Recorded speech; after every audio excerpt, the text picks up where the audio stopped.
Oui, coucou, c'est Grégory Dunant. Alors bonjour, j'espère que vous allez bien. Aujourd'hui, je me suis bien nourri, j'ai mangé une soupe chaude, j'ai mangé des bananes, je me suis un peu requinqué. Bon, vous savez, hier soir, j'ai fait une tentative de suicide. On est le combien? On est le 21? Je crois, le 21, je crois, je sais plus. Ou le 22 janvier 2024. Hier, j'ai avalé quelques Valium, ça allait pas du tout, j'ai dû en avaler une dizaine, une quinzaine, je sais pas. Et du coup, j'ai dû rappeler une deuxième fois le cap pour leur dire ça y est, maintenant je suis passé à l'acte. Bref, les pompiers viennent me chercher. Et vous savez, moi je mâche pas mes mots. À l'hôpital Pasteur, on m'a fait du mal, c'est une chose. Mais hier, j'étais à l'hôpital Pasteur, je suis arrivé. Ils ont été gentils avec moi. Bon, ils m'ont demandé de pas les filmer, mais j'avais pas l'intention de les filmer, bien que je l'avais fait déjà une fois auparavant. Et la doctoresse m'a dit, vous allez être gentil avec l'infirmière. Hein. Mais je lui ai dit, mais docteur, je suis pas violent. Pourquoi je vais être méchant avec l'infirmière? Je lui ai dit, mais docteur, bien sûr que je vais être gentil. L'infirmière est arrivée, une jeune blondinette, cheveux mi-longs, puis on a parlé du chat, je lui ai évoqué le fait que je déprimais parce que j'étais stérile et que je pouvais pas avoir d'enfant, parce que j'étais à la recherche d'un chat, pour avoir de l'affection, tout ça. Elle m'a montré son chat, qu'elle a adopté, un beau chat, je sais plus comment il s'appelle, le chat, elle m'avait dit. Bon, bref. Et après, on a procédé à la prise de sang. Bon, on a un peu galéré, donc je lui ai donné un petit coup de main pour faire la prise de sang. Et elle m'a fait un compliment, elle m'a dit, j'ai jamais rencontré quelqu'un aussi gentil que vous ici à l'hôpital.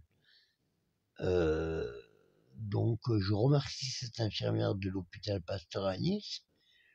Si vous regardez ma vidéo, les travailleurs du CHU de Nice transmettez cette vidéo à l'infirmière qui était de garde hier, dans la nuit de dimanche à lundi, à cette jeune infirmière, parce qu'elle avait vraiment été très douce, très gentille avec moi. La doctoresse a été sympathique. Je comprends pas pourquoi elle m'a demandé d'être gentil avec l'infirmière. Bien sûr que je suis gentil, je suis pas quelqu'un de méchant.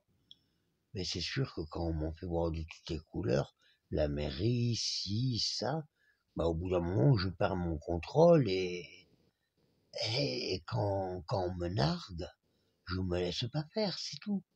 Non, mais quand les choses se passent bien, tout se passe bien. Du coup, j'ai dormi sur le brancard toute la nuit. Le matin, on m'a amené au cap et le psychiatre m'a fait sortir. Mais je suis en dépression, toujours pareil. Toujours à cause du maire de la ville. Parce que voilà, il me met des bâtons dans les roues de tous les côtés. Bon, bref, c'était pour vous parler de cette infirmière qui était très gentille et voilà, on a fait le soin. Elle m'a fait l'électrocardiogramme et je tiens à la remercier. Voilà, donc, mademoiselle, prenez soin de vous. Et si je reviens à l'hôpital Pasteur, j'espère vous revoir pour que vous puissiez me soigner. Voilà, vous avez été adorable, mademoiselle. Je remercie la doctoresse du CAP, l'interne du CAP. Voilà, je me suis un peu pris la gueule avec un infirmier du CAP, mais c'est rien, je m'excuse. J'espère qu'il comprendra que il n'a pas été très mature lui non plus, ni lui ni moi. Bref, voilà, je pense que les remises en question dans ce monde, c'est très important. Il faudrait tous qu'on se remette en question. Voilà, donc je remercie cette infirmière, cette doctoresse, cette psychiatre, cette interne, et je leur passe le bonjour, le bonsoir plutôt. Ce soir, ça va un peu mieux, il y a moins de dépression. Il y a la fatigue somatique, mais il y a moins de dépression. Voilà, allez, je poste la vidéo. À bientôt, merci. Bon courage pour les chats, il est magnifique. À bientôt.